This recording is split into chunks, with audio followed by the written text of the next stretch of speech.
Seperti itu. Bisa dipahami? Bisa, Pak.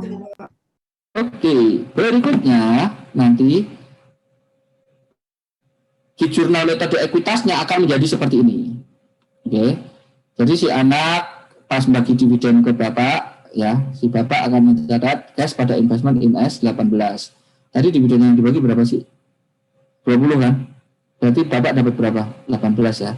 Nah, terus berikutnya ini nanti bagian laba si anak ini 38,7 itu akan kita jurnal sebagai pendapatan investasi, investment in Sun pada income from Sun 38,7. Panjang ini yang bagian laba dari anak. Nah, tetapi income from S ini akan kita sesuaikan dengan dividen yang kita terima. Nah, sebelum saya bahas yang ini, dulu sebelum si induk menjurnal ini, dia kan bagi dividen. Pas bagi dividen dia jurnalnya gimana? Dividen RE gitu kan. Dividen ke apa? Ke cash. Total yang dibagi induk tadi ada berapa sih? Oh, 30 ya. 30. Nah, dia menjurnal seperti ini sebelumnya. Nah, ketika dia sadar bahwa si anak ini, oh, tadi kan yang 3 dikasih ke anak ya. Jadi, perlakuannya di metode treasury stock ini, jumlah dividen yang 3 itu akan dikurangkan dari dividen. Dividennya dianggap kebanyakan, maka saldo dividen setelahnya akan menjadi berapa? Dividen dikurangi 37. Nah, sama dia dialihkan sebagai pengurang apa? Income from S. Jadi saldo dividennya dikurangi, kenapa? Karena saya kan bagi 30 nih, tetapi yang 3 itu saya kasih ke anak saya atau ya saya sendiri. Paham ya? Jadi seandainya dia mendeklar ke masyarakat, saya bagi dividen 30, ya masyarakat bakal protes lah. Yang 3 kan kamu kasih ke dirimu sendiri. Paham ya? Maka dia perlu mengurangi saldo dividennya menjadi berapa? 3. Paham ya? Sedangkan kenapa mengurangi pendapatan anak tadi sudah saya jelaskan. Oke, bisa dipahami ya? Maka jurnal yang ketiga ketika si dia bagi dividen, jurnalnya jadi 2, dividen pada gas, terus yang terkait apa namanya? Income pada anak itu akan seperti ini. Maaf, terkait yang jurnal investasi metode equity, kita akan menjurnal income from S pada dividen 3. Atau jurnal ini bisa disatukan. Ya, jurnal ini bisa disatukan. Dulu pas kita menjurnal dividen langsung dijurnal jadi seperti ini. Dijumlahkan aja. Jadi dividen 27, income from S kita kurang 3, cashnya yang kita bayar berapa? 30. Ini gabungan dari 2 jurnal ini. Ya, terserah mau pakai yang mana, sama aja.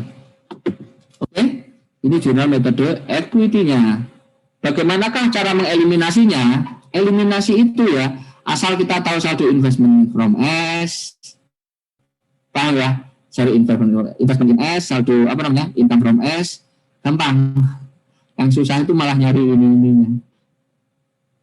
Oke, maka cara mengeliminasinya adalah pertama kita eliminasi income from S. Saldonya berapa tadi? 35.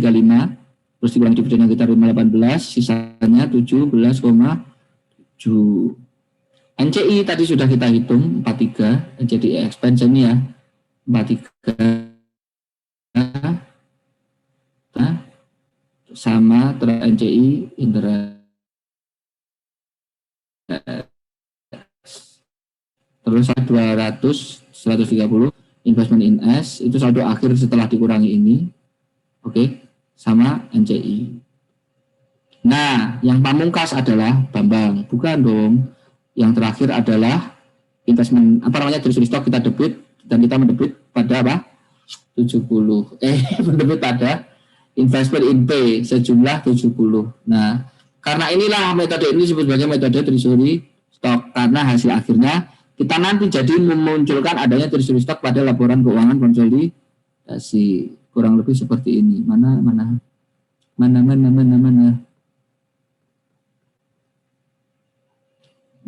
treasury stock. Nah, jadi seperti ini. Kerja konsolidasinya kurang lebih seperti ini ya.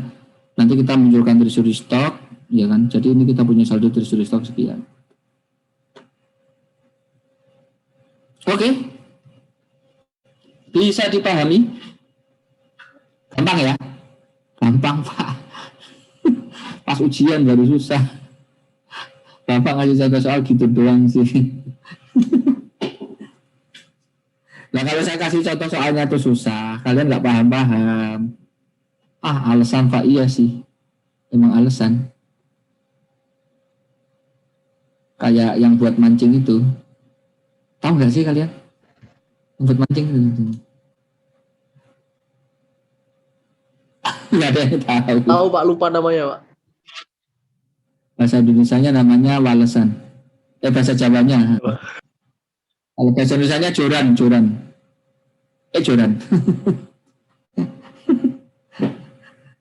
Bahasa Indonesianya palesan atau walesan. Bahasa Indonesia bahasa Jawanya.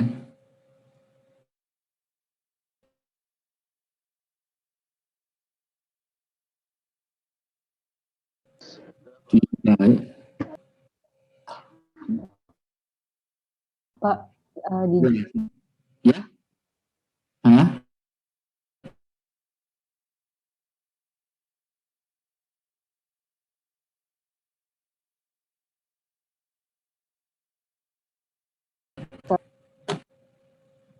Misal awal nggak usah dipikirin mah RE mah. Dipikirin itu aja. Nah intinya dia cuma saldo awal aja ini. Sama kenaikan ya Pak? Iya, ini saldo awal tahun ini doang. Oke, sip. Nah, jangan dipikir terlalu dalam. Kita fokus di sini dulu.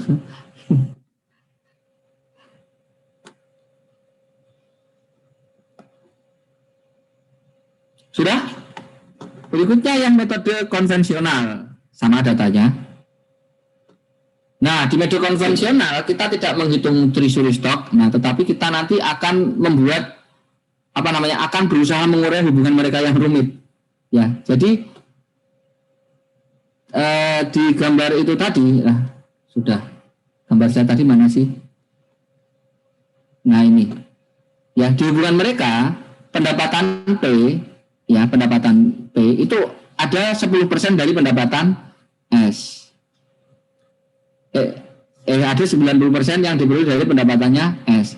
Sementara pendapatannya S 10%-nya ada bagian pendapatan S itu adalah merupakan 10% pendapatan P. Paham ya? Jadi pendapatan S, total pendapatan S itu ada sebagian yang hitungannya adalah 10% dari pendapatannya P. Dan sebaliknya, pendapatannya P itu ada bagiannya itu adalah 90% pendapatannya S. Jadi bulat. Ini kapan selesainya? Dia ngeklaim di sini ada laba 90%, dia ngeklaim ada di sini labanya dia miliki 10%. Jadi saling berhubungan. Paham ya? Nah, hubungan ini akan kita coba urai dengan matematika. Oke. Tapi sederhana kok. Ini matematikanya hanya matematika SMP doang. Oke. Pertama kita coba bagi dulu, tetapi baginya kita tidak langsung pakai angka, ya maafnya tidak pakai langsung rupiah, tetapi pakai persentasenya. Oh jadi dia dapat bagian sekian gitu kan. Jadi di hubungan mereka tadi, labanya si P total itu akan menjadi laba seperti dia 60.000 ditambahkan dengan 90% labanya S. Nah makanya di sini ada 0,9 S. Bisa dipahami ya? Sedangkan total labanya S itu adalah labanya dia sendiri 40.000 ditambah 10% dari labanya P. Jadi labanya dia nanti akan kita tuliskan 40 ditambah 0,1 P. Sementara yang ini labanya akan menjadi berapa? 60 ditambah 0,9 S. Bisa dipahami? Nah, sementara nanti labanya CI, ya kan? Itu adalah labanya induk setelah dikurangi labanya anak. Ya, jadi CI-nya nanti akan menjadi 0,9 P. Jadi di sini kan total P ini kan 100 nih. Ya, yang jadi CI itu 0,9 karena dia harus bagi ke anak berapa? 10. Ya, terus labanya S tadi kan 100. Yang 0,9 ditaruh di sini, yang 10% ditaruh di sini. Jadi dari laba hubungan-hubungan mereka ini akan ada persamaan seperti ini. Labanya P, ya kan? Total labanya P itu akan menjadi 60.000 ditambah 0,9 S. Bisa dipahami ya ini ya? Sementara labanya S itu adalah 40.000 ditambah 0,1 P. Per tinggi ini berapakah P? Berapakah S? pelajaran SD kan, SD mana kayak begitu, SMP lah, SMP. SD mana Pak? Oh ya, SD mana? Ngerti mana enggak? Itu nama kota, kabupaten di Sumatera Selatan. Bengkulu apa Sumatera Selatan ya? Nah pokoknya adalah namanya mana. Kamu penempatan di mana? Mana? Di mana? Iya mana? Matematika itu bisa disubstitusi. Masih ingat kan? Nah, S itu sama dengan 40.000 ditambah P. Ini, oke. Maka P sama dengan berapa? 60.000 ditambah 360. 36 dong. 0,9 nih. 36. Ya, 36.000 tambah berapa? 0,09 P. Paham ya? Jadi ini kita geser 0, berapa? 91 P ya, 0,91 P sama dengan berapa? 90. Nah, maka P sama dengan, itulah pakai kalkulator, hasilnya kurang lebih sekian. Ya, tahu asal usulnya ya? Ini asal usulnya. Tahu, Pak. Terus tadi S kan sama dengan sekian. Sudah, tinggal kita hubungkan, berarti diganti aja ya. Ini berarti dikali berapa tadi? Nah kok 8? Dikali berapa P-nya tadi? 105 495. Oke, maka sama dengan berapa? Ya, 50,550. Nah, ketemu P, ketemu sekian. Nah, dari sini kita kan tadi sudah ketemu kolom-kolom ini nih, rumus-rumus yang lain juga. Maka akan ketemu CI sama dengan 90 P. Oke. Dan akan ketemu NCI sama dengan 0,1 S. Ya, tinggal dimasukkan. CI-nya akan ketemu 94. NCI 0,1 S 5005. Nah.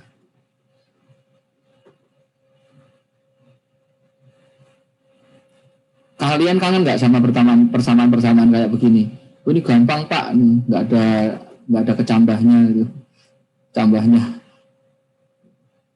Kalau sudah integral gitu, nggak usah khawatir. Kalian kalau belajar akuntansi tetap bisa ketemu integral-integralan ya. Nggak usah khawatir. Nanti pas penelitian kayak itu pasti ada rumus statistik yang Jadi kalau kalian, wah saya Pak orangnya matematika banget, nggak apa-apa. Ini jurusan ini bisa mempertemukan kalian dengan keahlian kalian itu tadi. Jangan patah semangat dulu. Oke? Bisa ya? Lalu. Nah, tetapi satu pertanyaan penting itu malah belum kejawab. Di sini tadi kan ketemunya baru P. Total pendapatannya P ya. Yang melambangkan CI itu hanya berapa? 94. Karena ini kan dikurangi yang diserahkan ke S kan. Paham ya? Jadi CI-nya sekian, NCI-nya sekian. Tapi kalian belum melihat berapakah jumlah income from S. Jadi saya tuh dapat dari S berapa? Itulah yang nanti saya jurnal. Oke. Jadi income from S itu adalah, nah, kita pakai logika yang tadi. Jadi anak memberikan ke induk berapa? 0,9 S. Induk ngasih ke anak berapa? 0,1 P. Maka income from S adalah berapa? 0,9 S dikurangi berapa? 0,1 P. Ini loh. Nah nanti di kasus yang lain mungkin tidak seperti ini rumusnya. Paham ya? Jadi kalian harus paham. Ya, kenapa kok 0,9 S kurang 0,1 P? Karena di sini hubungannya begitu. Anak memberi ke induk yang harusnya diakui sebagai pendapatan, tetapi nanti harus dikurangi lagi dengan pendapatan yang diserahkan oleh induk ke anak. Ya, di sini hubungannya begitu. Makanya menjadi 0,9 S dikurangi 0,1 P. Ya, 0,9 S dikurangi 0,1 P akan ketemu berapa? 34945. Oke. Halo, halo. Iya, Pak. Oke. Oke, Pak. Itu cara yang pertama ya, pakai rumus yang di sini. Atau cara yang kedua, kita itu bisa pakai CI, ya CI itu sama dengan ya consolidated income itu sama dengan labanya induk yang terpisah. Ya, CI itu kan sama dengan CI itu sama dengan separate income ya, ditambah dengan investment income from S. Jadi kalau kita ngomongin laba konsolidasi, ya total laba konsolidasi sama dengan labanya induk sendiri yang terbebas dari S, paham ya? Ditambah dengan laba induk yang diperoleh dari S saja. Paham nggak logika itu? Ya, laba konsolidasi adalah labanya induk sendiri, ya, ditambah dengan labanya yang diperoleh dari anak. Itu consolidated income. Nah, dari rumus ini kita bisa cari tuh, maka income from S itu bisa sama dengan apa? CI dikurangi dengan separate income. Seperti ini. Income from S kan nggak tahu. CI tahu nggak di sini di persamaan ini? Tahu CI ketemu berapa? 94. Paham ya? 94. Separate income-nya induk berapa? 60. Berarti ada berapa? 34, 9, 4, 5. Sama nggak? Sama. Jadi ada dua cara dalam mencari itu. Ya, bisa menggunakan rumus yang ada di kotak ini, bisa juga pakai rumus yang ini. CI dikurangi separate income.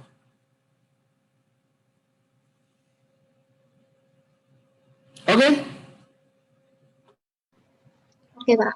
Oke, maka nanti angka-angka ini kita kan jadi ketemu ini ya, income from S.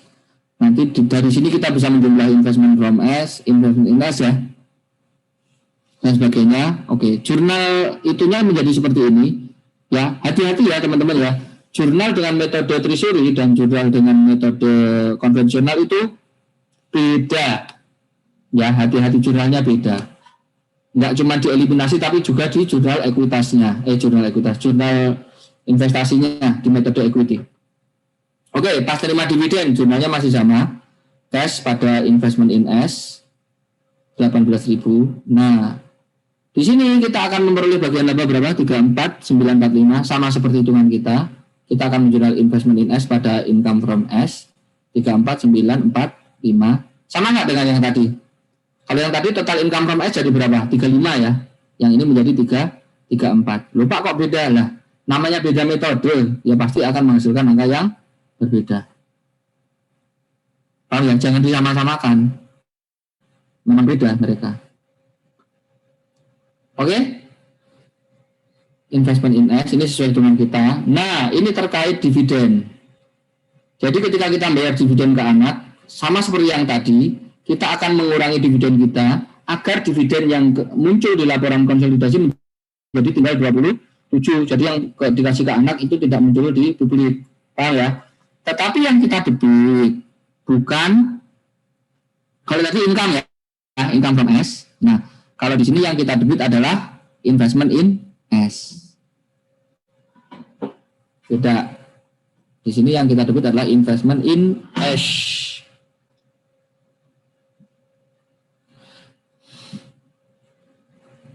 Oke?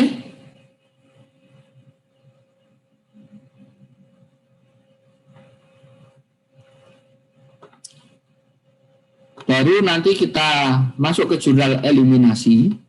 Jurnalnya adalah sebagai berikut. Nah, jurnalnya juga beda ya, eliminasinya ya. Jurnalnya beda. Kalau yang tadi tidak menghapus dividen income, di sini kita menghapus dividen income. Jadi jurnal yang pertama akan menjadi income from S sebesar 34 tadi. Terus kita hapuskan dividen income-nya si anak 3.000. Terus kita akan kredit dividen yang diterima S berapa? 18.000 sama investment in S 19 sekian, selisihnya aja. Oke. Baru jurnal yang kedua sama NCI expand. Ini sama kayak yang tadi, cuman beda angkanya ya. Tadi kan tidak 5.055. Ini sekarang jadi 5.055 karena hitungannya beda. Sekian sama sekian. Terus berikutnya ini nanti juga sama, kita hapus saja common stock dan return earning dan saldo investment in S sebesar saldonya.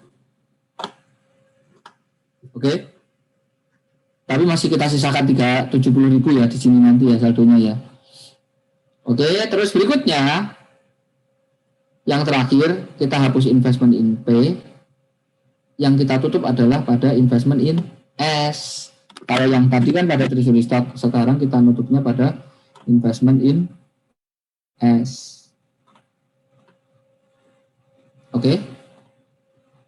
Ini ya. Oke.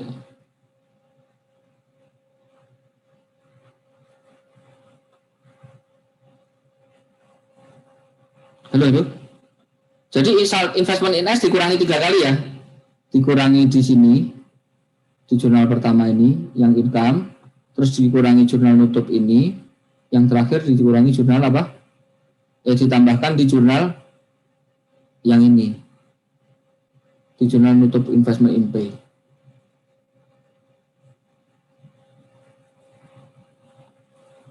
Coba kita lihat worksheet-nya seperti apa.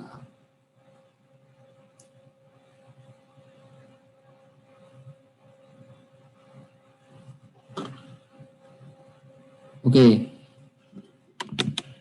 Saldo investment in S nih.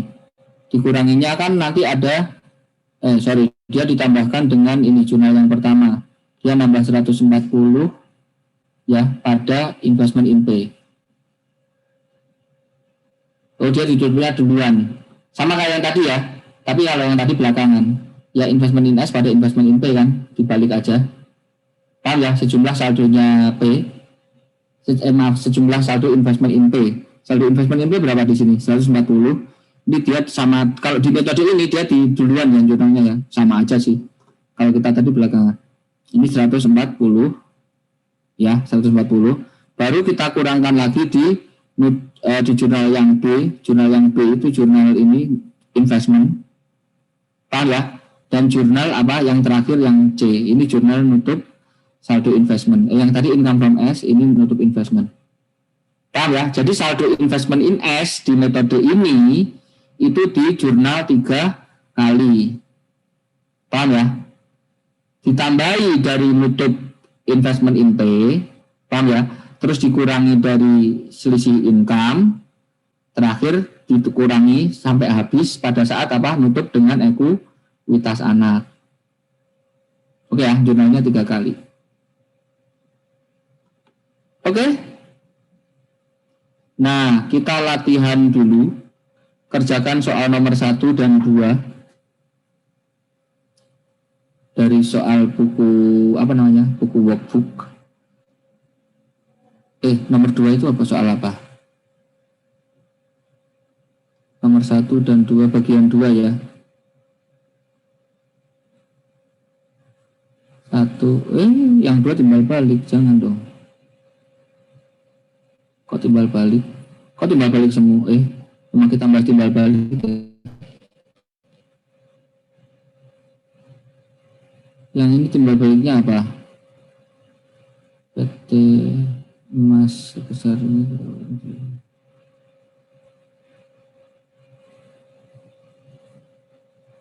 Sama nomor 2 deh. Paham ya? 1 dan 2. Parent mutually held. Oke. Waktunya kurang lebih setengah jam sampai jam setengah 12 ya. Jadi kalau ada yang mau sholat, mau makan, nggak apa-apa, manfaatin waktu itu sambil belajar. Oke, Pak, saya maunya makannya habis jam 1, ya silakan, terserah kan kalau mau.